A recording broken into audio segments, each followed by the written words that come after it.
Mortal Kombat X is continuing to surprise us. Now we get to use the backgrounds in many interesting ways, the environment in even more expanded ways than we had in previous installments.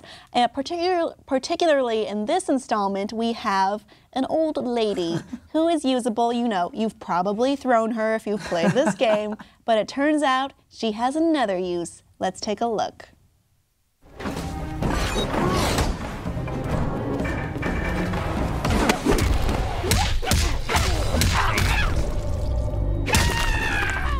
We are many, you are but one. Ermac wins. No, Blanche wins. Yeah. That is her name. That is what the world has decided to call her. The elderly lady is now involved in a fatality move. That is unbelievable. Well, did you just call her Blanche, or is that actually? No. That's what the internet has decided to call her. That's amazing. I love the internet. Good job, internet. I would probably call her Mildred, because that's my favorite old lady name. Maggie. There's a bunch of old lady names. Yes, Maggie. Oh, are you thinking of Maggie Smith? Yes. Okay. Right. How did you think of that? Because I'm always thinking about her. But it's just amazing how these video games are evolving to you can use the environment even more. One of my favorite games at the moment. Yes, going to call me basic. I play Call of Duty a lot. I'm a big Call of Duty fan. But nowadays, that's so basic bitch over here. My aim in Call of Duty is god awful, but now you can use the environment in terms of ricochets that you can actually still get your opponent if you just happen to go on. The way I hit button bashing when I played Mortal Kombat, I'm the same on Call of Duty when I just start shooting. But you can use the environment and it can ricochet around. Astounding. Mind blowing.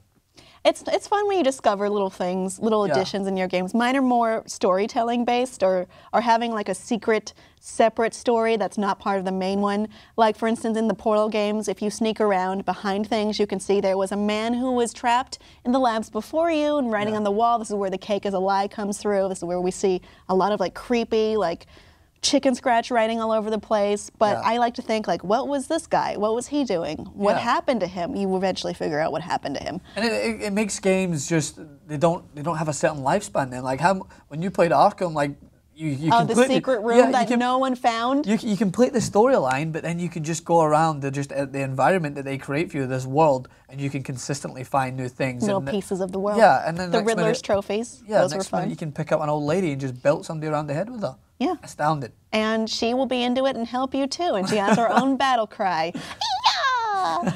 I liked it. Yeah, I like in the Mass Effect series too, we have callbacks to other games. Yep. I always talk about Mass Effect. I'm sorry. It's my favorite thing.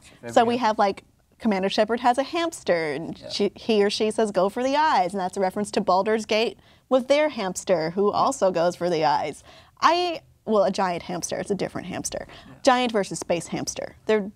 It's a very rich tapestry, Francis, of hamsters. I'm keeping up. I like it when games do that, or refer to other games. We see a ton of that in Borderlands, referring to other games, Borderlands 2 rather. It's just fun for me to find these things later. Maybe not in my first playthrough, or in this case, in my first 100 versus matches with fatalities. Yeah, and I love when games, as I said, when you can use the environment more. One of the original games that had me captivated when I was younger was Resident Evil, and I loved how you could just use the environment to your own use. And even when games were limited back then, it still felt so.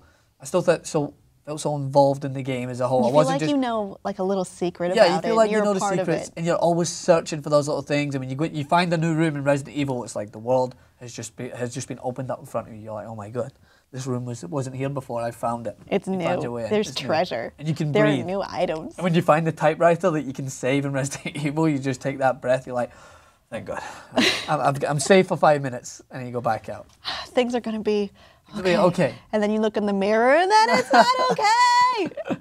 I think it's a lot of fun. Audience, what are your favorite secret additions you found later? You can call them Easter eggs. You can call them the environment. What did you see on second glance in a game that you loved? I want to hear about it. Let us know below in the comments, and please be sure to subscribe for more.